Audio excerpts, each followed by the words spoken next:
So here's a slick little trick for tapping holes using a drill press. I'm going to drill my hole.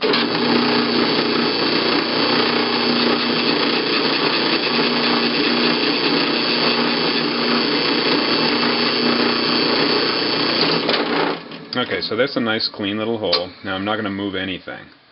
I've got my drill all lined up, it's all centered, so what you do at this point is to switch out the drill with your tap. Stick the tap in here. Not moving anything, it's perfectly lined up and it's going to feed in straight and true. The catch is you want to power it up and then kill the power so you're not over driving the tap. You just want to get it enough momentum so it feeds and enough downward pressure so it feeds. So I'm going to spin it up,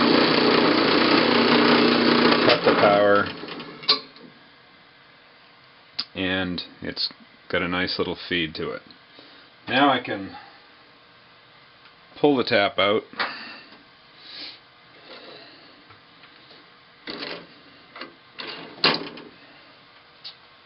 and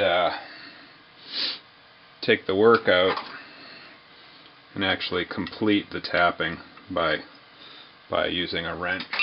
Now properly you'd use an aluminum cutting fluid. Let me just tighten this down. So here you have it. I'm just feeding it in by hand, finishing off the tap, and back it out.